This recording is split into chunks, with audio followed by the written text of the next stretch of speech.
happening, chaps, and welcome to a new episode of Chaps Chat with me, Ollie. And me, Dom. And today we have a new guest on the show. Jay, welcome to the show. Thank you for having me. Appreciate it. No problem, mate. Thanks for joining us. No dramas. Just as we start the show, as always, mate, just a little quick introduction to the viewers about who you are and a bit of your background in towards mental health. Yeah, because I'll keep it as I've had like one of them journeys. Do you know what I mean? Where it's like there's a lot going on in a short space of time. Like I'm 27, I've got no hair, but it's just one of them. So basically, came from, like, just to keep it real, like came from quite a traumatic background.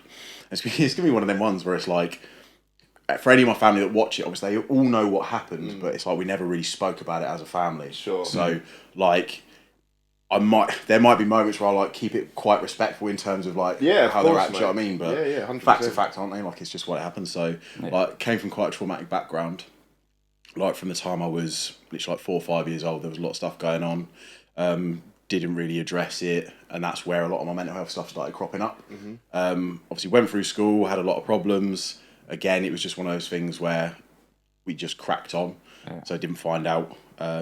Went through university.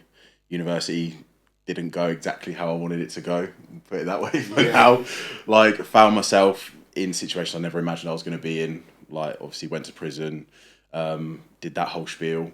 But in all fairness, like, the upshot from that is I met some amazing people, got myself sorted, did some amazing things. And, like, fast forward to now, like, I've just been on the graft. Like, just trying to make something of it. Do you know what I mean? So, yeah, we'll see what happens. That's it, mate. Just to, like, start off, obviously, 4 or 5 is young. And, you know, as much as you want to go into being respectful, as you said, can you tell us a little bit about your early childhood? Yeah, for sure. Like, with my, like, we've got a small family to begin with, so it was literally just me, mum, and dad. Like, that was pretty much it. Like, that was our household. Didn't really do like the extended family gatherings and all that. So, like, I've never been close to, say, my cousins and all that other kind of stuff. Sure. Like, just a small unit. Around the time I was like, pretty much from when I was born, my dad was involved in things that were not conducive to a healthy household. Okay. Like he wasn't a faithful individual, like, and that's just what it is. And that caused obviously a lot of friction in the house. Not something that he really stepped into or that he owned, and that led to some pretty rough incidents of domestic abuse towards my mum, towards me. There was one night kind of that really kicked it off for me in terms of my journey and stuff. I'd said something to him that he took far too literally, and he ended up assaulting both my mum and I. So like to keep it real, like, my mum got battered, like in front of me, like I'm like top of the stairs watching, like literally, like she got absolutely like just run over. Like I say, I was 4 years old. We then had, like, I got my share, if you like, you know, like it was just one of those situations. Like he threatened to kill us, like, you know, like attacked us with knives, whatever. Threatened to set me on fire. So like, just to, like I say, just to keep it real and build a hell of a picture. You know, this all happened in the space of like 2-3 hours, but it was like, it felt like 30 seconds. Do you know what I mean? It all just ran, like, just seamlessly. It's like smashed the gaff and then dipped out. And it was just me and mum. Like, we was just left to clear it all up, deal with whatever was going on. And then, like, he dipped out for a little while, sort of like probably a couple of weeks, and then sort of came back. And because my mum wanted me to have a healthy household, or have a father figure, if you like, she kind of, I suppose in a way, sacrificed her own way, do you know what I mean, just to kind of give me that opportunity. But at the time, my granddad on my mum's side was terminally ill, so he was battling throat cancer for a second time. And in all fairness, it was one of those situations where it was avoidable, but he had his own background, he had his own trauma and stuff like that, and he loved to drink, he loved to smoke. Like, we know that, do you know what I mean? That's just how he was. So, like, literally, he was in hospital. My nan was wheeling him outside to have a fag. And it's like, mate, you're, do you know what I mean? It's just crazy. Like, the doctor said to him, like, look, if you don't do it, you'll pull through. But that was just his coping mechanism, you know? So, he passed away, like, within the year, pretty much a year after that, he passed away. And obviously, because of the situation, we had to keep it quiet. So the next day after that situation had happened, my mum had gone to a job interview and I'd gone to school. So life just had to be normal. Yeah. Like, that must be really difficult just to carry, like, after an event like that, just to carry on. it's a weird one because you don't know any different. You haven't had an opportunity to know what it's like to speak about it. So, when it's like you're that close, because it was like, as traumatic as it was, obviously for my mum and I, it was really bonding because we had each other's backs, and she explained it to me in a very kind of subtle way, but it was like, we just need to get on. You just got to crack on, basically. And that's just what we did. That went, like, the downside of it is that went on for, like, they got divorced in, I think, like 2011, something like that. So, this was like 10, 12 years that whole thing kind of like went on for. So, literally, like, my nan moved in with us after my granddad died. She never knew until my mum and dad got divorced. She never knew anything happened. Like, was it still going on up until in bits? Yeah, it was towards her, but I saw less of it. Okay, yeah. Like, there was, like I say, there was two situations where it happened where the exposure was, to me, was very high. But after that, if it was ever anything I saw, it was just like, you kind of, like the tail offs of an argument or whatever else. Like, you can tell something's happened. Something's going on, yeah. But then to me, like, we had a rough, like, me and my dad, we had a rough relationship growing up, like, for understandable reasons. Like, I didn't really get why everything had happened the way it had. And we weren't really in a space where we could have an honest conversation about it. So, like, we was just rucking, like, all the time. Like, like, literally, I'd say something to him, he'd batter me, and then it'd be like, it was just one of them ones, but you could almost say that at times I antagonised him, but like I say, because of how everything was. You've seen, yeah, of course. Yeah, that's understandable, mate. Yeah, like, we didn't really have it out until, like I say, I was like 4 or 5 years old when all that happened. We didn't have it out until I was like 14. Like, that's when I actually, like, confronted him about it properly, because basically there was a situation where towards the end of, like, my parents' relationship, he and I were having, again, like a discussion, if you like, but it was getting quite heated. And this is the madness of it, right?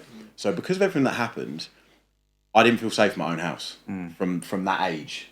So because I knew what he was like, I'd literally dashed some kind of, like, object in every room. Yeah. So that if it kicked off, I could defend myself. Like, so I knew, like, if I was in the living room, I knew under the sofa there was this. I knew that in my bedroom, under the bed, there was that. Like, it was that's the kind of level we were at. That must just be constant stress on your mind as well. Like, just because obviously at home, right, is a place where the first place probably where you would usually feel the safest. So I guess to not have a safe haven at all is just quite challenging in any circumstance. Yes, Jay, and it's like I was quite an introvert as a kid. I didn't really have a lot of, like, school friends, and I was an only child as well. So it was like, you only had what was around you, so it wasn't like I could just dip and go somewhere. Yeah, I'm an only child as well. Yeah. Straight, you know what I mean? It's like, it's got as many benefits as it has drawbacks. Yeah, literally. But yeah, like, it kicked off one night. So literally, like, I had a bar underneath the sofa. So I pulled it out and I, like, dashed it on, like, down the leg of my trousers. And, like, I went into the room and I was like, what's going on? And basically we squared. And I'm like, it's a mad thing to think about, because I'm thinking, Jesus Christ, like, I'm actually going to have to, like, do something to my own dad. Do you know what I mean? Like, but that's reality of it. I was like, I'm not living that experience again. So it's going to be one or the other, And he left, thankfully, and we didn't speak for like 7 years after that. Probably less than that. Probably like about 5 years we just didn't speak. That's really challenging, because I mean, I'll be honest, like, I'm kind of in a similar situation, not in terms of not speaking to my father as well. Like, I think I don't know how many years it's been, to be honest with you. I think it's been probably around a similar amount of time, probably 7, 8, 9 years. And I think, like, don't get me wrong, like, obviously my experience is very different overall, but just even, like, kind of thinking that now, reliving that, it's just never. I guess that's never a situation you want to be in, not having to be able to have a relationship with your father. But obviously, I mean, life brings it challenges, and obviously the scenarios that sounds massively challenging. Obviously, what you've been through from a young age. So, I mean, it just makes me think, like, sometimes I think about how is it for me to kind of go and repair that and stuff like that. But these are kind of, like, I guess, all the you get so many thoughts running around your mind about that situation. But I don't know. Sometimes it is easier to kind of remove yourself from people, I think. Yeah, yeah. And Well, just to say as well, Yeah, I go think for it. with you being 4, that probably your earliest memory. yeah, yeah, crazy. pretty much. Like man. what a memory to stay in your mind of that, seeing your mum and yourself go through that as well. Yeah, So straight. And it like the thing about it was like, and obviously, like, to be fair, before I say anything else, I've got to say, like, my dad and I now we share an amazing relationship. Yeah. Like, That's and good. I wouldn't change it. Do you know what I mean? Like, we went through what we went through, but it's made us the people we are. Yeah. And I've got a massive amount of respect for him now. I've got a massive amount of love for him. Like, we went through a lot, but in, you know, the years that we've like reconnected, it's been a really kind of cathartic experience. You know, so. It was like, and to give him his credit, he didn't stop trying. Do you know what I mean? It was like he was still, he wasn't the one that was kind of like, you know what, I'm just going to drop him out. He was still sending me messages saying, you know, let's talk, let's meet up, I'm here for you, da da da. Yeah. And you know, it got to a point where I was like, you know what, like, let's just squash it, like, because I'm not about carrying that energy. Yeah, yeah. I think for that, that's what a dad's role is to do, especially if you know you've put your missus and child through a lot of trauma. And I think when dads don't do that and then just basically leave and they don't get in contact with you and things, then it would be a different story if you probably bumped into your dad down the line. Do you know what I mean? Yeah, straight. Because like you'd want to have it out and ask these questions. Why didn't you text me and all these things? So Yeah. obviously glad to hear that you two have built a stronger connection No, now. for sure, you know. And the thing is, like, obviously with what you were saying, like my earliest memory and stuff, I think the thing that really hit me most about the whole thing is that I always blame myself for it because I never got that like release from him to go, yeah, I was in the wrong for doing what I did. You know, and when I did speak to him about it as I was growing up, it was always, well, yeah, but kids can't say that.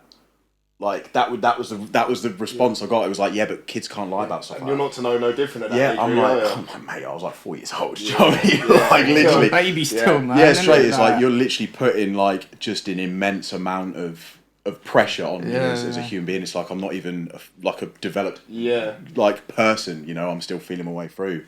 When you're at that age as well, that's like as a child, that's when you're taking most stuff in. I mean, we had someone on the podcast before that was speaking about how even like if someone is a baby and they feel like that they're not getting enough attention from the mother or father in terms of like them looking at them, and how that could affect people moving forward. So obviously kind of having that, I guess, pressure and not understanding the situation at 4 years old, like, it must be obviously quite difficult. Yeah, and and like kind of, you know, like my initial experience of mental health, obviously that was like my initial trauma, if you like, because obviously I went through that and then lost a very close, like basically the only thing I really knew as a father was my granddad, you know, so losing him literally a year later, it was like tough. Yeah. So how it all kind of manifested is obviously going through that trauma.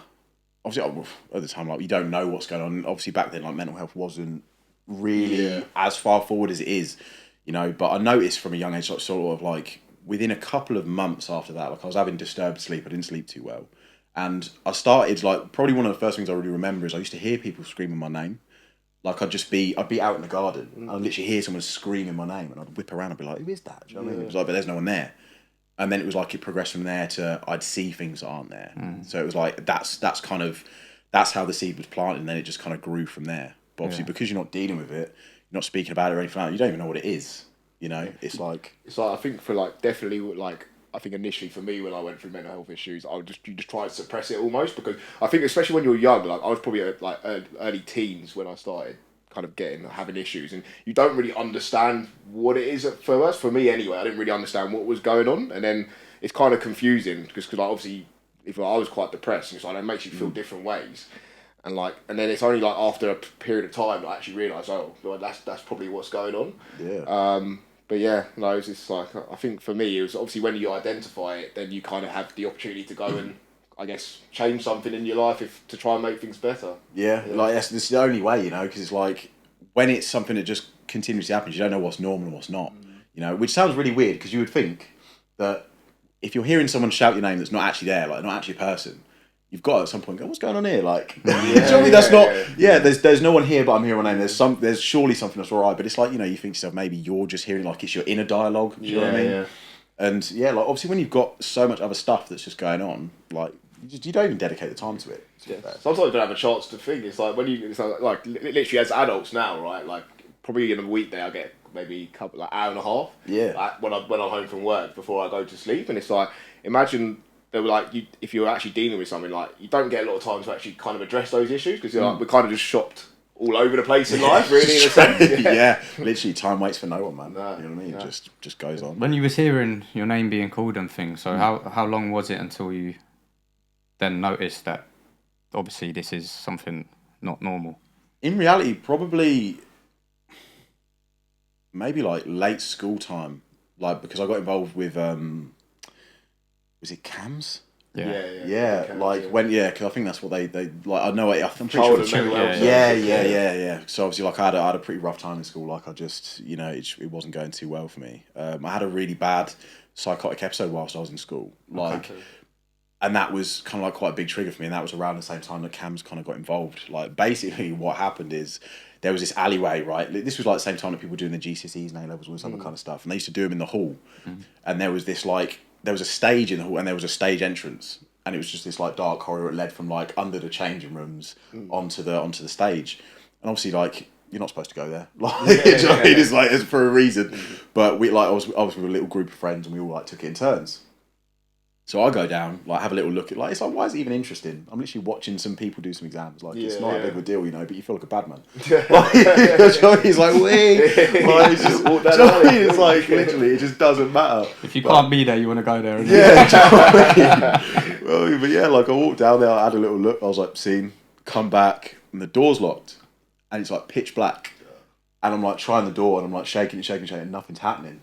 And then I start hearing just this mad stuff. Like I'm hearing whispers, I'm hearing people walking behind me. And I'm like, my heart is literally beating out my chest. And I'm like, I'm in full panic mode at this point. And like, cause you just got this sense of like just this impending like... doom. Yeah, pretty much like you don't think it's going to be a caretaker or something like that. It's something that's just not even going to be realistic. Yeah. And then eventually the door opened, it turns out they was holding it. And I was like, I just literally just flipped a lid. Do you know what I mean? Like just grab the first guy, throw him in there. I'm like, what's going on? Who was holding it? Sorry. Like my guys, like my friends. Okay, no, really, Yeah, straight. Like literally, I was the last one to go down as well. So it's like they've gone and come back, but they was all from the same area, so they all knew each other. So it turns out that they've all just planned it, and then because I'm not from ends, if you like, I'm not from that area. Like it's just like it's almost just a bit of banter. It's like, but it's not. School can be kind of savage like that, and it's like I think they from their perspective, they didn't think it would have that. Obviously, they knew it was going to have some sort of effect, but they probably wasn't thinking to that extent as well. Neither was I. Yeah, of course not. Literally, neither was I. Like man, no, I just lost it, and I just did like I say, first guy in there. I'm like, what's going on? And then I was like, someone's got to own it. So at this point, someone's got to own it. And then there was just this dude at the top of the stairs, like by the top tier of the change rooms. Like, yeah, it was me. And he was like, literally, like took him in the change rooms and just, mate, it was just a bad time. It was just a bad. And we never spoke about it, but that was where I was like, this is genuinely not just in terms of how I'm behaving, but what kind of process I'm going through. Like in those moments is like it's just too much. And at that point, I was getting isolated at school because I was getting either into fights or I was just extremely disruptive. And they was like, you need CAMS. Like they need to come in and speak to you and whatever else. So that's when I like really first noticed that it was a problem. Do you know what I mean? But again, they're very keen. Like at least when I was there, they were very keen to pin it on it's anger management. One thing. Yeah, that's all you ever heard about in school. If anyone ever had an issue, it's anger management. Now you say that, it does. It doesn't matter what's going on. Cries a lot. Anger management. Like hits people. Anger management. Like doesn't show up. No, it's anger management. Like it's just that's just what they want to pin on you. It's like I don't know why. It's like an easy option, isn't it? Yeah, it's like that's all they've been told. Yeah. If someone's disruptive, they got angry. Straight. It's like never mind about the fact that like the teachers are just DOS. Which he could be, it's like nah, he's got problems. But like for real. But like obviously I had, and this is the thing, like I worked with CAMS for like however long their course is, like 6 weeks, 8 weeks, whatever else. And the only thing that I remember from that whole thing is the counsellor that I had, he just looked at me, he was like, so you've got a problem with the word no? I was like, no. I don't know what else to tell you, but it was like, and at that point he was like, I've got nothing then. Literally, like, he was like, that's the only thing that he could come up with. He was like, you got a problem with the word no, he said. That's what he That's asked like me. a really like rubbish teacher But thing to say do to you you. know what? Like, I feel like they kind of lean towards it, right? And they go off past like I feel like what they say it says in the books. It's got to be this, this, and then they try to join that to your situation. It's not actually a comment like don't get me wrong. Obviously, like I haven't experienced cams, but I think a lot of the time, like I think we've said this before on the podcast, like they'll say, "Oh no, it's this." Like just off the back of what they've got, but situations are complex. It's like if you have mental health issues, a lot of the time it's not going to be just one reason that's making that happen. It's usually for me anyway. It was like a collective of reasons. You know what I mean? So I feel like that's probably as a young person, like, and you've been obviously almost like referred onto them. That probably doesn't fill you with confidence as well, just based on like these people are meant to be helping me. Straight, because it was like when I was in school, like especially when I got to secondary school, I was fortunate that as a young a young guy, I was in private school. Like I was fortunate enough to have that. Like literally, like my mum worked like 3-4 jobs because she was like education is paramount. So, but then obviously got to a point where it was like can't afford it, which is fair enough because it was like ridiculous money. Yeah. You know, so I ended up going to like a public secondary school. All the habits that I had that were praised in private school because like they just expect you at a certain standard were like everyone was like, what are you doing? Do you know what I mean? It was like it's just a different culture. Yeah. So like I've kind of got hit like both barrels with it. Do you know what I mean? Because like none of my friends went there and whatever else. So it was like to be there in those kind of situations where you'd like say we're just kind of on your own and whatever else. It's just. Yeah, that would be a hard transition to fit into, wouldn't it? Yeah, I can imagine that. Yeah, I'm just thinking like, just from my experience at school and how like that would be received in a sense. Like I definitely know like people would just get onto that. That's specifically just because like that's I don't know why, to be honest with you, but it's just like people look at it and it's like I feel like people something they don't know or understand. They always you're just different. There's something about you that's just different, you know, and that's like a lot of what I was experiencing in school stemmed from that. So it was like with the whole situation with cams and whatever else, the whole reason that any of that stuff had happened is obviously because of my behaviour. But I was behaving a certain way because I was getting bullied. Yeah. And actually, the only way for me to not get bullied was to just do it better than everyone else. If someone was going to misbehave, I was going to be the worst one at doing it. Because then it was like instead of bullying you, they all look like they weirdly look up to you. Yeah, you know, it's fucked like that, isn't it? You know, and it's just like, like he's the guy that does that, like, you know, like people that don't even know you, like, like I heard about you because you did this, you know, and I'm like, mate, what? Mate, I had a similar experience in that respect at school. Like, I was very good for my first couple of years, and then it's like, when I started having issues with myself, everything just went downhill and like massively disruptive. But you are right, like, usually your peer group is going to say, amp you up because of that, and then like for me it kind of went down even like deeper road in that respect, and it's like I don't know, it's weird, but it's like that's an issue when you think about it in schools, really, isn't it? Like, and how it'll be like obviously it's quite different from your experience from obviously it was primary school, right? But private school it obviously was a different, and I can imagine it's quite different in secondary as well. But, for real. I mean, like how do we address that as well? Like that, just thinking of on that particular like subject now. I think it is just more talking to children, isn't it? To be you and to be who you are, and I think it's educating the others as well. It's the whole thing of the judgment thing, and it's like, you know, if you don't misbehave, you're not certified, you can't sit with us, that sort of shit. That's right. And it's like, that's not the way that should be. I ain't heard that certified word in time. You're You're 30 for that.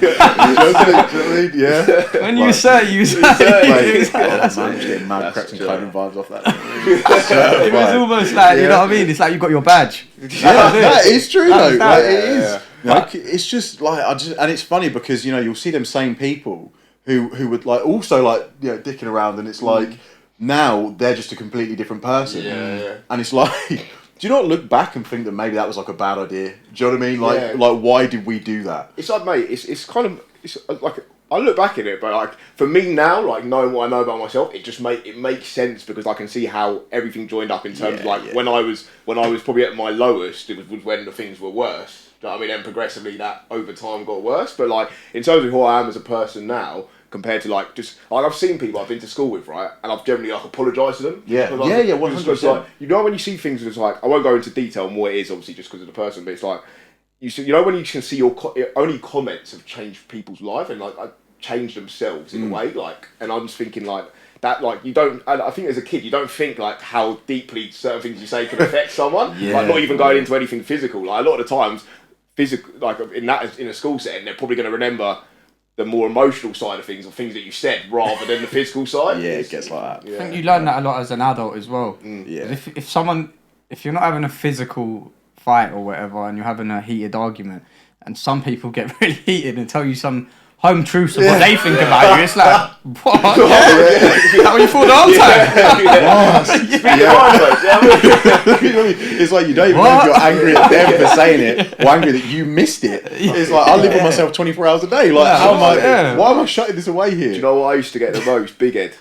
Like, I used to get like, mate, yeah. But I think it's just like I had the same size head then, but obviously now I've obviously grown into it. You know what I mean? Some people say you grow into your shoes. You know what I mean? I've grown into the head. I tell you, mate, it's like that game Sensible Soccer on the PlayStation. Do you know what I mean? It's like you just got the tiny body and then like the little ball go around, then you just kind of fill out. You know, it's like it's like you're right though. Like there was a lot of people in school that I didn't treat too well. You know, and actually now they've ended up being like my closest friends. Because when I removed myself from that situation, looked at it, I was like, wow, like actually that was uncalled for or whatever else. Yeah. You know, like I did, like you did. Like I went back and I was like, you know what, I'm really sorry for what I did in school because it's just not on.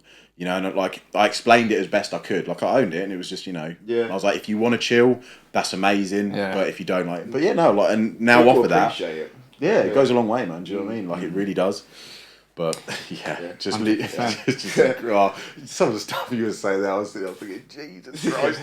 I was in that moment. I was like, yeah, no, I did that. that was really. It's good to look back in hindsight, though. I mean, like that's like obviously the most challenging situations and like obviously the situations where we do bad things is what we have to learn from. Like, a lot of people don't look back in hindsight, but that's where like most of the lessons are. And it's mad as well, right? Because like what you were saying earlier. I was thinking to myself, I still get people now, like I haven't seen them in like 5-6 years. I went to school with them when I was 13 and they'll say, oh no, like don't speak to him because he's weird. I'm like, I was 11. Yeah. Like, why are you judging me now? Like literally what? Because I did like one weird thing in school, like because I used to piss about in school. Now you're going to say that, he's that guy. I'm like, a lot of lives happened, do you know what I mean? Like, I was secondary 30. I'm not, like, life is a different bag. Like, just a normal guy now. I'm prestige. Do you know what I mean? I'm like, it's different. It's just different settings now. I feel like, but you know what? I feel like a majority of people in general, they're just like, regardless of who it is, they're just in that judgmental mind state all the time. It's like, could be just someone they see walking down the streets and they see like, they might see a trainers you not like, and in their mind they probably think, oh, who wear them trainers? Do you know what I mean? But it's just like, and don't get me wrong, I think that's like, just because of the world we live in is quite materialistic, it kind of drives that in a sense. But I mean, like for me now, if I like, don't get me wrong, it's like I don't judge. Obviously, sometimes you can't help. Like your mind will judge things before you even have the chance to kind of actually have a thought about it. But that's just your ego a lot of the time. And for me, like if I have a thought that I don't kind of agree with, I'll be like, I'll think after that. I'll be like, nah, that's not what I think. Yeah. Do you know what I mean? Because like, it's difficult. You've already dug him out in the moment, though. Shit. Yeah, like even you can't walk away. Like, nothing wrong about that guy. Like, I'll tell you when I see him. Literally. Oh mate, but I feel it's good. It's good to think that way, though. Like to kind of because I always say this on the podcast, but just because you think something don't mean you have a thought in your mind don't mean that's what you think. Which sounds a bit nuts when you say it. You know what I mean? It's like there's levels in there. You know, it's like you got to get underneath it. You do, and you have to think about your environment around you as well. If you're with a lot of people who judge, you're naturally going to do that as well. Right. You just gravitate, don't you? That's the whole thing about just being who you are and like just sticking to your guns and. You know what I mean? I don't care what you wear, like whatever, mate. That's your style. That's whatever you want to do. Crack on, man. If it suits you, happy for you. Do you know what I mean? Yeah. But so when you finished school, coming into like early sort of adulthood, let's say. So what was your sort of journey from there? Did you get into college or work? Yeah, so like obviously I dropped out when I was 13. Like it was like literally start of year 9. So I'd basically been given the choice of either do what you're doing and get kicked out, or you could leave. Like, it's up to you. And I knew that nothing was going to change because I'd been doing it for like 2 years. You know, and it was like, okay, cool. And it just got to the point where I was just like breaking down more and more. And like, mum was just like, nah, like you're just dipping. So dropped out. That was that. I spent like that first year just kind of like discovering myself, I suppose, and like figuring out who I was as a person and building some of the bridges, like going back to those people that I was like not okay with in school and being like, yeah, sorry about it. And just trying to build healthy relationships. And then I wanted to join the military. For like the longest time, that was kind of like my ambition. I come from a military background in terms of like my granddad was 22 years in the Navy, my uncle was 22 years in the Navy. Okay. Like pretty much every man in my family other than my dad served. But even my dad I say he tried to serve, like he just had an attitude problem, and he'll own that as well. He was like, yeah, they told me to do something, I didn't want to do it. Okay, well, there you go. But like it was still something that he was interested in. Yeah.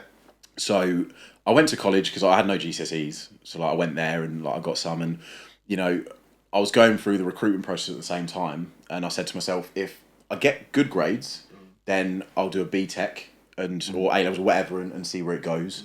And if they're not what I would need to do that, then I'll carry on like trying to join. As it happened, I got a kidney stone, which is a permanent bathroom entry. So like military was completely out of the equation. So then it was like, well, regardless of what grades I got, I'm just gonna see what happens. So did a BTEC, and because I was in a different environment, like my ability in school or in college or whatever was a lot better. Like because I was just able to be me, and like it was respected in a different way. So yeah, finished my BTEC, like did really well in college, and then went to uni, which was something I never really thought I was going to do years ago. Yeah. But I was like, well, I kept achieving. Do you know what I mean? So I was like, okay, cool, I'm going to do it. So I ended up going to Kent Uni, back in like 2014. So I was 19 when I got there. Yeah. And that's fair play to Yeah, you, that's mate, what I just to was gonna say say. that. Yeah. Because to drop out at 13 and to actually go to uni, I finished school, not very well, but I finished it, right? You still got the certificate, man. Like I absolutely didn't. Yeah, I got I got about one and a half. Trust me, like it's that thing where it's like if I was in America, I'd still be in like the 8th grade or whatever it is. Like I'd still be resitting high school. I'll be 30 still in the 8th grade. Trust me. Like, But yeah, so I'm like, yeah, first time here, not for me. But that's fair, mate, generally fair play though, because you like, look a bit old. Yeah, straight up. I Like, didn't do my GCSEs either, and like for me to go back into education after that I would have found that really difficult. So fair play for cracking through that, going through college and getting to uni as well. Just because for me, I never really wanted to go uni, but like once I was out of school, I think my mind was just, especially at that time, was just kind of set like, I'm done sort of thing. But yeah, because I think when you're not in that scenario as well, it's quite hard to integrate yourself back into it sometimes. yeah. And there was bits I still struggled with. Like I was still very much like a loner. It was a bit of a weird one because it was like, in a group I'll be very outgoing. Like I could be outgoing, but then as soon as like that activity's finished or whatever, I'm just like, yeah, cool, I'm just going to do my thing now. So I still didn't like integrate people. And obviously I was still dealing with a lot of stuff. Like at that point in college, that was the first time I actually got meaningful counselling. If you like, it wasn't CBT or anything like that. It was literally just a talking space where I was able to start exploring some of the things I was experiencing and whatever else. So it did help, but it was like one of them stagnated things. It's like as soon as you finish that college year, that's it. That's, and then when you go to uni, you almost restart the process, but it was unfortunate that at that point, my life was I'd probably held on to it for too long without dealing with it. So it was like now it's at the point where I'm going into a situation where I want to do well, so I'm putting a lot of pressure on myself. There's a lot of things going on in my personal life and I'm starting to crack. And I just haven't got that network that's going to enable me to navigate it. And I didn't understand it, so it was like, it was hardly surprising. Yeah. So when you joined uni, what was you studying? Sports therapy. Oh, sports therapy. Yeah, Makes sense, mate. Yeah. That's right, yeah. I get that a lot weirdly. So a bit of a weird one. I'm like, really? No. It's like literally, you know what? Sometimes when people say to me, oh, did you go gym? Like, now I just deny it. Nah, man. Like maybe like once a month. Like, it's just oats. It's just oats and just have walking. A bit of fun with them, like, that's right. Mate, the less you train, the bigger you get. Yeah, because like some guys are, man, I'm going like 5-6 times a week. I'm like, you need to drop that down, bro. You trust me, like once a month maximum. Legs, never do that. Bad idea training legs. Just bicep curls. That's it. Bicep curls and fish and rice cakes. That's it. Like, we all seen that guy. Nah, so yeah, it's just one of them. But no, it was sports therapy. Like it wasn't what necessarily I wanted to do, but it was the gateway to do what I thought I wanted to do. In reality, I know now, like looking back on it, actually I never wanted to do any of that. I was just doing it to appease other people. Yeah. Okay. But at the time, that's what I thought my path was. So that's what I got involved in. Fair enough. I was going to say, like, I feel like everyone does a lot of stuff in life just to kind of appease what the expectation was. But that's how that's how I used to look at school and things like that. Like, I'll just think, I don't want to do this. Like, don't get me wrong. Like, obviously, you need to go to school and get educated on things, right? Like, to an extent. But obviously, I just used to sit there, like, and even like I used to look at like work, right? So I used to have very little work ethic when I was a kid. certain things I can't really go into detail, which kind of would mirror that. But it's like I used to be in places, I say, because my mum has worked fucking as hard as anyone I've ever seen, like for my whole life. It's just been me and her. 12. I worked near enough 10 between 10 and 12 hours a day now. She's been doing that since I was like born. Do you know what I mean? A day in, day out, right? It's like, and I used to see it. And there was a point where I was in a bad place that obviously mirrored into the household, and then that made her life harder. And I would see her, and I'd think that she doesn't really at that stage. Back then anyway, it wasn't the job. It was really everything that was going on with me. But I was thinking she doesn't look happy working. Yeah. And I used to say, I'd be like, why am I going to go to work? Because everyone I see come back from work just doesn't look happy. Do you know what I mean? It's like, but now obviously being an adult, right, or not even being an adult, but just having life experience, I think I can look back on that in hindsight and kind of see how short-sighted that is. But I think it's about obviously just like you said, trying to find something that you're actually passionate about outside of what's maybe expected of you, that you can, I guess, put your all in. Because like, let's say like this for me and Ollie, and obviously yourself coming on here, this is a passion for all of us. Yeah. And that's why I obviously massively enjoy doing this. But I think in school, like, you kind of made to think that they're the only options. Like, you've got to go to school, you've got to go to college, you've got to go to uni. Which if that's what you want to do, then great. But I think like it's not everything works for everyone. Not one thing works for everyone sometimes. There's going to be a lot of people that don't want to do that. And it's like at that point you're pigeonholed, because it's like, well, where do you go? Because obviously like back in the day, like not that I know I wasn't alive, but like obviously you always hear like your grandparents were talking about back in the day, it was like technical colleges. So you'd go to like a place to be a typewriter, or you'd go somewhere to like learn a manual trade and all this other kind of stuff. And obviously you've got apprenticeships, and they are bringing back technical colleges now. But for a long time, like in the middle, like we just didn't have that. You know, it was like you either do an apprenticeship or you do your A-levels. And if you're doing your A-levels, then you're going to university. Like, that was it. It's like, well, I don't want to. Like, maybe, do you know what I mean? Like, maybe you just don't want to do that. But if you don't feel like you've got an option, I think that's where they lose a lot of people in terms of like just people falling off the wagon when it comes to education, because it's like there's no purpose for it. You know, it's like, why am I covering all these topics, or why am I kind of bringing myself here? Because at what point am I going, that's what I want to do, and actually working towards it? You know? It's basically they ask you when you're 16, so you know what you want to do. Yeah. Of course. Got it all thought out. I've changed jobs like 2-3 times since I left school, but I've always been in the same sort of sector. But I've still changed jobs, and it's like, no, I don't know what I want to do when I'm 16. You know what I mean? To be honest, at that time, I want to have a good time and like be around my mates and shit like that. So for me, when I left school anyway, I was happy to leave school. I didn't really like school, but I went to college, done electrics for a year, and then I was in there and I thought, I don't even want to do this. Wasted a year again. Then I just jumped into work, and I've been working since. So I just feel like they don't teach you enough about actual life things. It's too textbook, mate, and it's just all it is. They teach you things that are only an exam. So if you pass that exam, they teach you what they want you to know. Yeah. So like, I literally, like, mate, do you know how school started, right? So there never used to be like public schools and that. So originally, like schools like Eton, you would get for like the rich before, but then the first schools, they were actually called factory schools, because in Germany they started it off, and they wanted to make the population that were working in the rich people's companies, they wanted to make them, I guess, or mould them to the best worker possible. And so that's how schools started in general, outside of like schools that are private and like establishments, let's say, they're schools. That's how they started. So you've got to look at today, right, and think, is there an element of that still involved in the school? Like, 'cause there's a lot of I feel like everyone's going to be in life sometimes. I feel like really weird that they never taught us about tax and stuff. But they're taking it every month.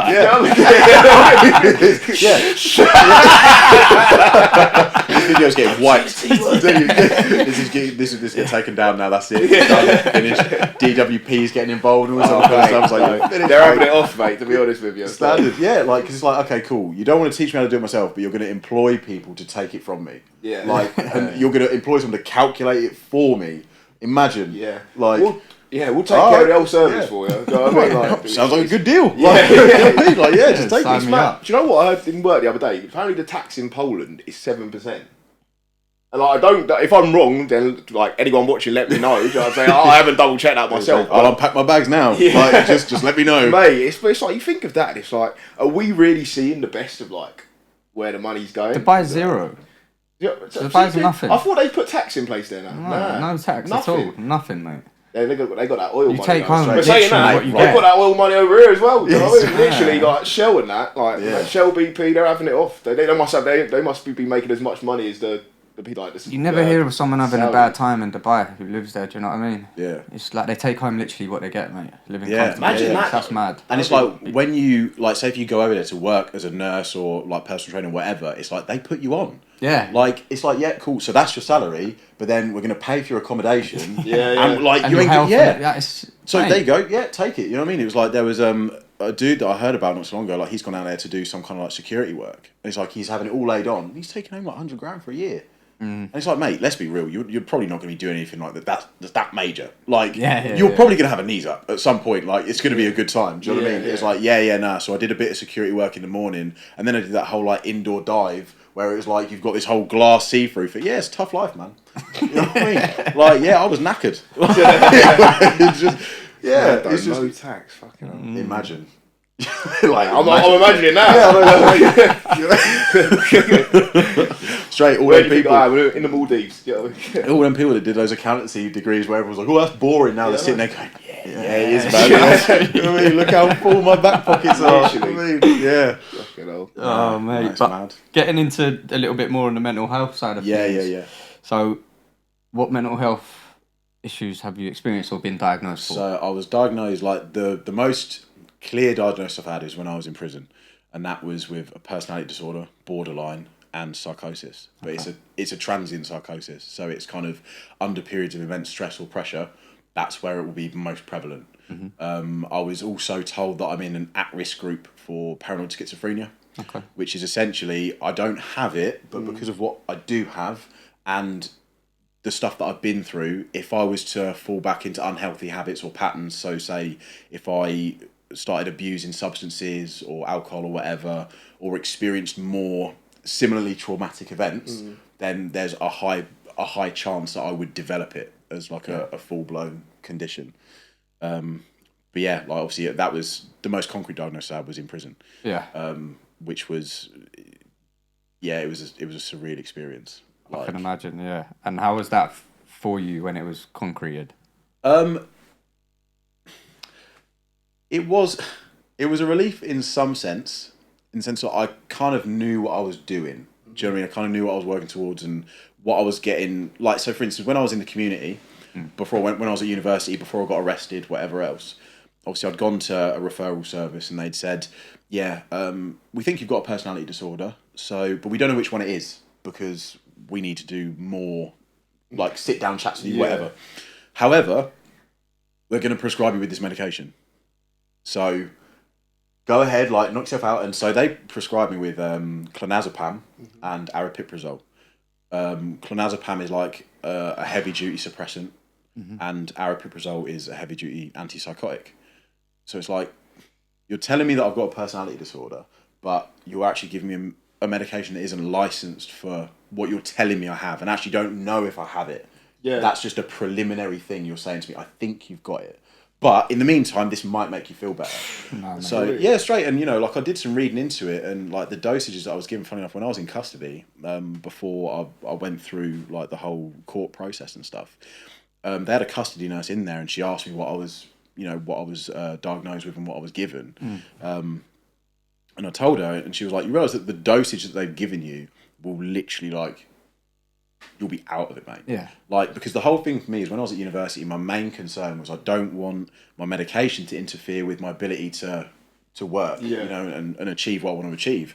So, like, I asked for clarification. I was like, I'm not taking it until I find out exactly why I'm getting it and what's going on. Obviously, I didn't get that opportunity. But yeah, she said to me, like, if you were to take the dosages that they've given you, like, you're That's nuts, though. And they've just prescribed you something, but they've just told you they're not even sure exactly what it is. I was told that what happened was illegal. Imagine, like, really? So, like she said, like what's actually happened, like that's not a licensed medication to prescribe to you for what you've presented in that moment with that consultation or whatever. It's madness, isn't it? Yeah. So it was like that shouldn't be happening. What were they thinking? Like, what? It's mad. It's almost like just to palm you off. Do you know what I mean? And be like, that's it. It's like, no, but it's like you said, it's not even like they've prescribed what would suit, like, the issue that you've gone to them with. Do you know what I mean? Which is Yeah, I don't know, because like, obviously I took some form of medication for anxiety when I was younger called Citraplam, and I was on it for like 6 months, and then I didn't have the best experience with it because it was a suppressant as well. So what they do is they just suppress the receptors in your brain, Standard. and so you don't get the feeling. Do you know what I mean? It's like it's very like I feel like cause and effect the way they all healthcare is treated here. It's like okay, there's a symptom, then you treat the symptom sort of thing, and then they give you something to treat what you're being treated for. Like, so it was like, so for instance, my nan is a perfect example. She passed away a year ago, but she was given medication for, say, high blood pressure. But then they gave her another medication because that high blood pressure medication caused like excess water retention. Yeah. But so it got to a point where it was literally like, there was like, basically the only thing that's actually kind of keeping her going is the fact that she's taking all of these different meds.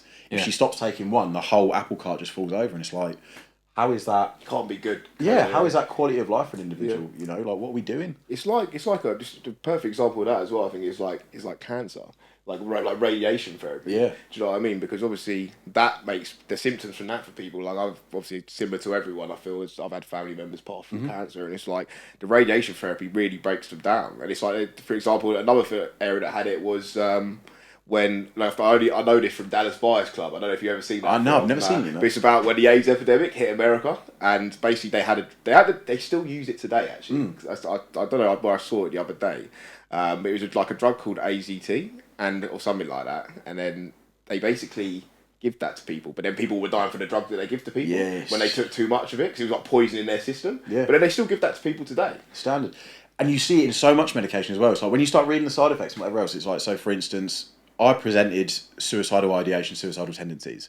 So, and like amongst a myriad of other things. And obviously the medication that I ended up taking, and also the medication that I was given originally, one of the side effects of that was an increase in suicidal thoughts and behaviours. Just like... Yeah. I'm taking this to get What better, fucking right? medication? Like, How are you going to sell that as medication? You know, take it, but just be warned. It's Yeah. my drug, you know, like, That it can potentially do what you're not trying to do. Trust me, You don't kind want of to like happen. stand there just like, okay, cool, let me just think about this. Like, just so I know, this is for my betterment, yeah? Like, It's because yeah. they do all that. They have to put it on the pack to Yeah. say if it did happen because of that, and if it went to court and you tried to sue someone, they'd be like, well, you know, we did. We warn covered you. it, yeah. Yeah, we covered it. That's all that is. Small print means everything to these major companies and corporates. That's it. Shocking, man. But yeah, to say that, it means like, yeah, I think when I was diagnosed the same as what you had, the tablets, then I read the side effects as well, and I thought it said they were for extreme anxiety. It said the side effect is a case of panic attacks, and I was going through mad panic attacks. Yeah, I yeah, thought, no way am I taking that. I was like, but I had to go to the hospital because I had a panic attack. Yeah. I was like, nah, mate, I ain't doing that They again. tried to give me beta blockers last year as well, and then I googled what they was, and I was like, "Fuck, taking them." Do you know what I mean? Because they like, it's just I don't like the idea of things like blocking, like even though if they're not good emotions or anything like that, you shouldn't be blocking like what you're feeling. Where do they stay? Like, where do they Yeah. block? Do you know what I mean? Yeah, It's yeah. like, does it all just build up, and then eventually once you stop them, is it all going to come out? Yeah. Yeah, Like, 'cause that's- with that anxiety tablets, it was a little bit like it made me feel like if you know what I mean, Yeah, it like, a does. little bit Yeah, zoned yeah. out sometimes. Mate, literally. I remember, you know what, yeah? I remember the first time. Seriously, I remember the first time, literally, like, because bearing in mind right now, when I was in prison, you don't get choices to whether you take it. You are going to take it. Like, that's just what it is. Oh, really? Yeah. Like, one of them, they'll stand there and watch you. Like, they would, like, literally, like, you know when it was like, if your parents were like, oh, have you eaten your vegetables or whatever? Like, yeah, like, open your mouth. So you're like, literally, that's the level it is, you know? It's like, there is no option, you are taking it. And I remember the first time that, like, they gave me, like, 25 mil, which is nothing, like, literally, but it's the first time I've taken anything. And they gave it to me, and, you know, they was like, yep, cool, you know, you'll feel better. And I was like, okay, cool. And I sat there, I was sitting at the desk, like, sitting at this fucking desk in a prison cell. And I started, like, just feeling really heavy.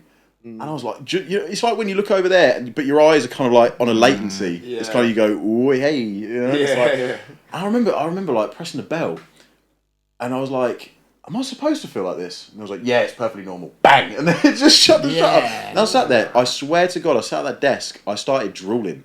Really? Like, I was out of it, man. I was sitting there like, I fell asleep at the desk. What? Yeah, man. Yeah, I fell asleep for like solid 4 or 5 hours. Fucking hell. Just in time for the next dose. Yeah, mate. I'm serious, like, literally, by the time I got over the first 25, I was like, yeah, there you go. There's another 25, yeah. So now, like that whole first, like probably the first 2-3 days, I had no idea what was going on. I was Yeah. just like, I just feel weird, you know. I was just like sleep, drowsy, like just out of it, man. That's nuts. It's like where it just makes me think like where do they think this is like a good thing for people? Like I don't know. Like I feel like, don't get me wrong. Obviously, medication works for people in certain circumstances. Probably alongside like for mental health, I think we have to work on ourselves the most. Like and like how maybe just our behaviours or how we feel about certain subjects and things that have happened to us. But it's like that experience you've had, experience I've had with that. Like it's I don't know where like when's the point where they say yes, that's what's helping people. And and like I don't want to say it will never get there because I don't believe it will never get there. I always believe there's a possibility for change. Yeah. But in reality, like the only reason I'm actually able to present myself in a cognitive way now is because I just went cold turkey. Yeah. That's literally because medication was just fucking my life, like in a massive way. Like as you say, like they block certain receptors in your brain for certain different hormones and chemicals and stuff like that. And I was just becoming less and less of a person. Like I used to say to my family, I was like, I'm literally slowly turning into a vegetable. Like I don't feel like I'm engaging in life. Like things are happening. It's like I feel like I'm looking at it through a glass window. You know, like I can't connect with anything. Yeah. But then at the same time, you're also getting that whole symptom effect of you may have an increase in, you know, mood swings or suicidal tendencies, whatever. And I was like, I can't live that way. Yeah. And it got to a point where I was just so disconnected from my life. I was like, I'm not doing it anymore. Nah, yeah. I salute you for it, mate. Yeah, because I thought the same as well. Dom's felt the same as that, and as we say, there's always other things like talking and things like these, talking therapies or just talking to people. Obviously, for you, I'm guessing working out is a big benefit. Yeah. Like literally, I built so many of my systems in like through training, like so many. Yeah. You know, and like the reality is the whole reason I even started training in the first place was because of what was happening in my family. I was like, I want to be strong enough to protect somebody. You know, that's the whole reason I started training from like long ago. I was gonna ask you that before, yeah. Yeah. I had a little inkling that it might be that. Yeah, that's what kicked it off, man. Because like being in that situation, I like the thing that really resonates with me about what really set that journey, and it's not something that started immediately at that point, but it probably planted a seed. Like I just remember laying on the stairs with my mum, and my dad coming towards us, threatening us, and he's got a knife in his hand, and I remember him pointing at us, and I remember just pushing his hand away, and he just kept coming back, and I'm like, I can't do anything. Yeah. You know what I mean? It's like in reality, at that age, I was never going to be able to do anything, Yeah. but the more it kind of went on and the more stuff I experienced, I was like, I will get myself to a point where very few people are going to be able to put me in that position. Like, you know, like I started boxing, I started doing bits and pieces like that just to be able to defend myself. And then obviously once I was old enough, I started training. And it literally just grew from there. Yeah. And it's like, that's the whole thing. Like everyone always says to me, like, why do you train? Like, why do you do it? I'm like, so I can protect my family. So that if something crazy happens where like a different level of strength physically is required to make that change, to stop that happening, that's where I want to be. Yeah. You know, it's like that, like the whole thing you always hear about, like, you know, when there's like a car that's like crushing someone or something like that, and, you know, people find the strength to push it off. I'm like, that's where I want to be. I don't just want to be in the moment. Like, I just want to be able to, if that happens, I'm there for it. You want to be able to help and not feel helpless. Yeah, straight, you know, and it's like, it goes beyond family, you know, like that's for anybody. Yeah. Like, I don't ever want, something that always resonated with me, like, something that I read in a book a long time ago it's a quote from a philosopher, I can't remember who it was, but it was essentially along the lines of, if you're in a position to help somebody, it's your moral and ethical responsibility as a human being to do it. Yeah. And that just really stuck with me. So I was like, whatever it is, whatever situation I'm in, that's where I want to be. Yeah. You know, and if it takes me being a certain way to do it, then I've got to make sure I'm a certain way.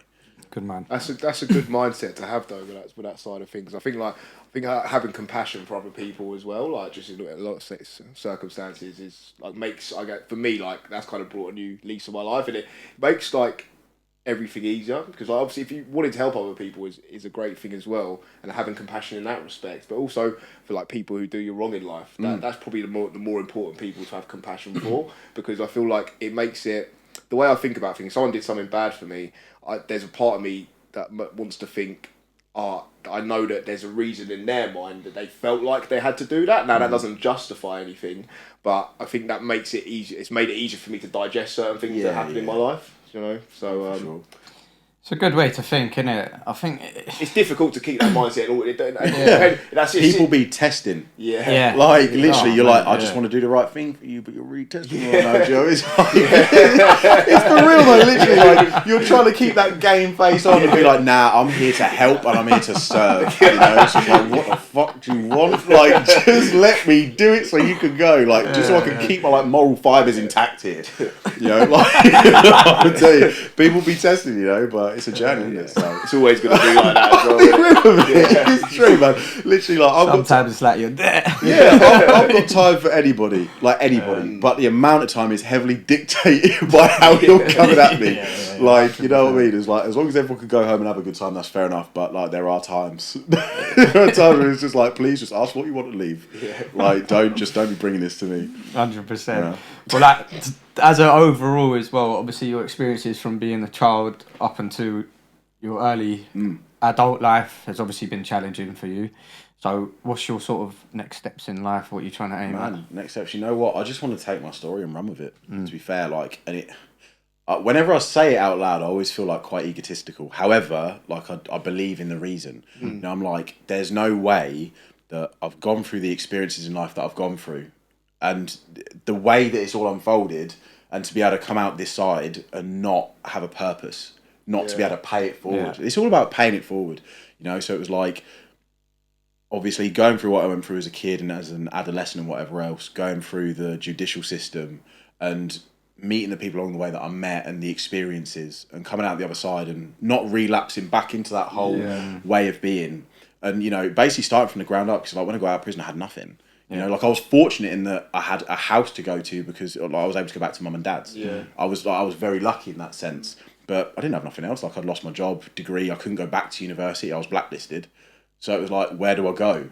You know, but to build up from there and then to be where I'm at now and sharing it, you know, I feel like there's just a great purpose for that, you know. And it's like when 100%. I was at work, the last place I was at, you know, like we'd had, like, because basically like my past does just follow me.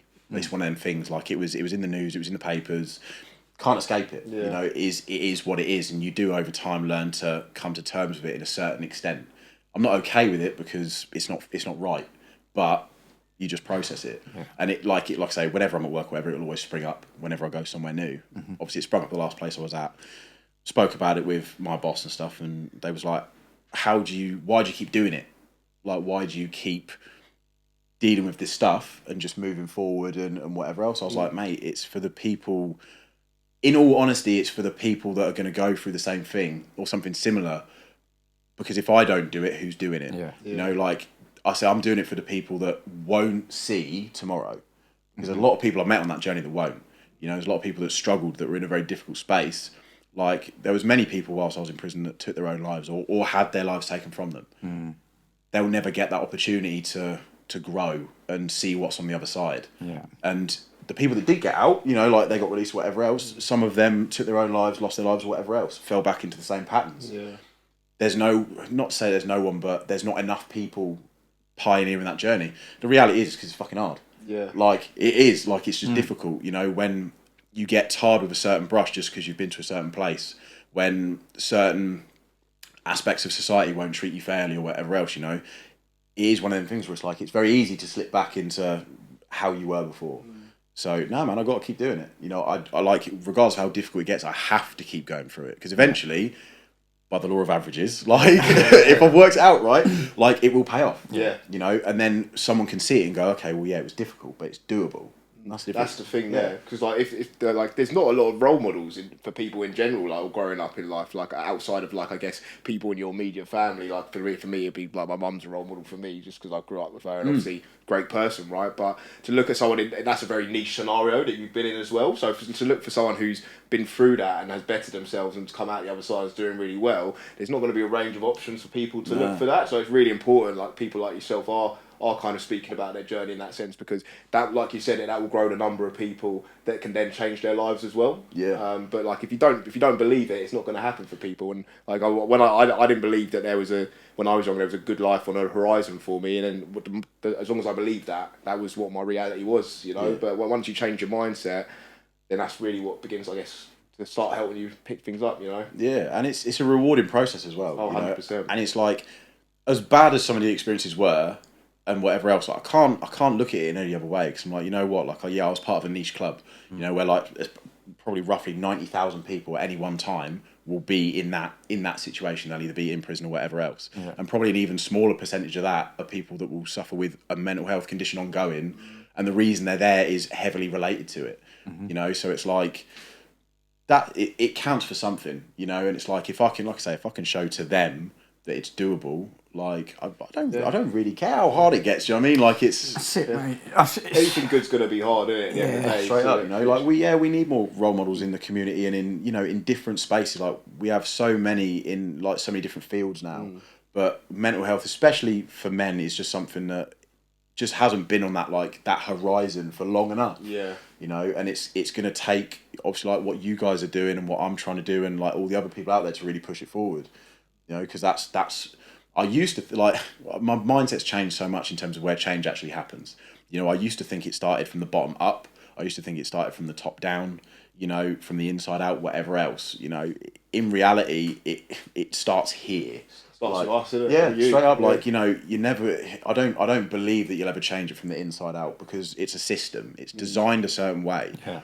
You know, but it's the people on the outside that have come out the other side of it that are actually going to make a difference. Yeah, 100%. and we are the, sorry, mate. No, go for I was going to say, like, any system we're in life, we're the participants of it. So it's for us to change it. And, like, I won't go into detail, but like, there's a lot. Like, I know I speak to Ollie about it all the time. Like, let's say, like, the financial system is in a place where it doesn't work. The way it's set up is to put people in debt. You're not going to go any more into that, just because it's obviously not a financial podcast and I'm not an expert. But have a look into that if you're interested. It's quite interesting. Afterwards. Chat Volume 2, Conspiracies with Dom. Mate, no, it's one of them, isn't it? It's like, it's another rabbit hole. Yeah, but yeah, like, we're the people who are in the system, right? So we are the majority as well, in mental health. So like, if obviously there's a lot of collectives in mental health as well, but it's for us, if we want to make change in something, we have to get together as people and kind of make that change, because you're right, like, the system's going to do what it's been set up to do, right? You know, and it's like, I've got a lot of respect for people who will say, I'm going to go into this system, I'm going to change it. It's like, bro, you're up against an institution. Like, and don't get me wrong, institutions have been changed over time, but we're in a different time now. Yeah. Like, the level, probably as a species of you know, like, as people, we're probably under, as a collective, like, an immense amount of oppression in comparison 100%. to, there's been groups of people that have been oppressed in the past, like, from different backgrounds or whatever else. But I mean, as a race right now, like, as human beings, you see it everywhere. It's like Complete turmoil everywhere. yeah, straight. Really. It's like Big Brother, man. It's like, you know, literally you can't do anything without someone saying there's a rule for that or a regulation or whatever else. Yeah. Yeah, and it creates a lot of divide, you know, like, a lot. It does. I think that because with mental health as well, it's so wide, right? It's so varied. So I think to be able to go in and change it as a whole is near impossible as that, because there's so many different sections in regards to mental health. But I think, like, as you said, you doing your bit, us doing our bit, and creating these spaces and environments where people can come to and think, do you know what, that suits me a bit better. I think that's where the whole mental health thing is going to change. Because when someone comes to one of your things, they might have an idea, and that might help someone else. It's a ripple effect. Yeah. And like, it was weird because I did a live on Instagram a couple of weeks ago, and it was like, I literally blew my own mind in it, because I was like, man, I think I've like, do you know, like, eureka moment, you know? Because obviously I was talking about an individual I'd helped out in my previous job. Like, it was just someone that coming off the street. He'd really been suffering with some mental health issues, and he didn't really know what his purpose was or where he was going. You know, I sat down with him for about an hour and a half, just like, I'm not a counsellor, do you know what I mean? But it's like, I was just trying to help facilitate kind of like a positive change in mindset. Yeah. You know, and like, obviously he came back to the store. Obviously I was gone, but I got told by another person who was there. He was like, oh yeah, he came back just to check in, say that he's doing really well, got a job, da-da-da. I was like, amazing. And I sat there and thought, you know what? Like, if I stop thinking about changing the whole thing and I just start thinking about changing one thing. So I'm not thinking about changing the world. I'm thinking about changing one person's mindset. Because if I could do that 10 times over, and then they do that 10 times over, it's like roots, you know. It's like anything. It's a ripple effect. It's just, the more people that you influence, the more people that they're going to then be able to pay it forward to. 100%. You know? When we started Chaps Chat, we said, look, if it helps one person, then that's a good job done. But yeah, you know? 100%. And obviously, Chaps Chat, the way it's going is going great, and a lot more people are reaching out and things. And you know, it's people like yourselves who are open to come on and to share your stories. because you have been at points in life where you've understood mental health is as serious as people say it is. And it shouldn't be undermined for a start, mental health in any sort of aspect. And coming on here and showing your experiences and letting people listen to, you know, okay, this person could do it, I can do it. And I think that's the ripple effect that we're trying to achieve as well, is to get men to start talking up. Yeah, it's one of them things where it's like, I think, like, obviously it's been something that's affected me, people in my family and whatever else, you know, and it's, when you think about how much of an impact it has, it's like, how can you not bear yourself? Like, do you know what I mean? It's like, it's difficult, yeah, but it's massive. Like, the impact of what you can do just by opening up and being like, you know what, like, this is where I've been. Because there's a lot of people who think that they could have gone down that route, or that they have experienced something similar and they just won't know how to cope with it or how to do it. You know, like, it's like a brotherhood, you know. That's it. We're all here because of that. That's what started, like, a Chaps chat. If I had me and Ollie had certain experiences in our lives, would this still be a thing that we do, you know? And it's like, when you look at things like that, you kind of, that just shows you how important and how much it can, I guess, alter anyone's life for the better or for the worse. It's a journey, isn't it?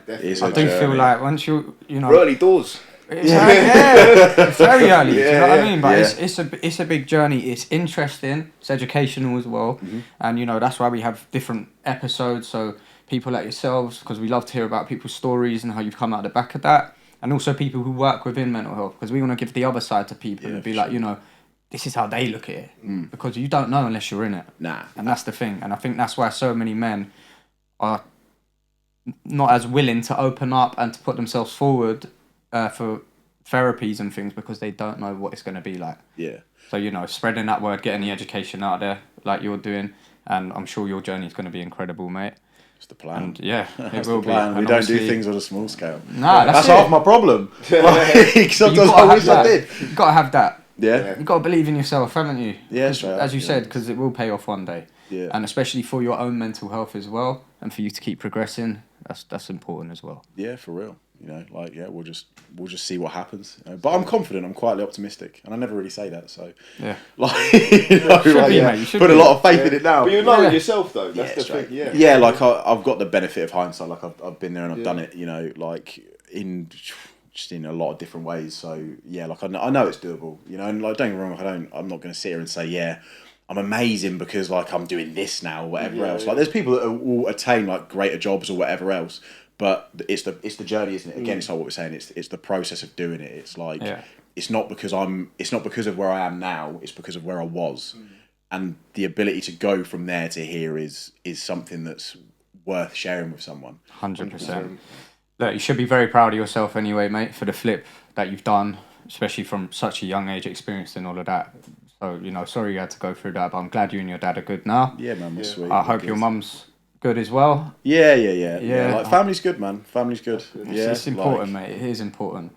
The older we get, the lesser it gets, you know. So that's the thing. So sometimes you do have to cherish it a little bit. But yeah, as I say, well done, mate. And you know, thank you so much for joining us today as well. It's a pleasure. Like, genuinely. Cool. What we will do is we'll tag you in our Insta posts and things. People could go on your page and see your journey and follow you as well. Yeah, son.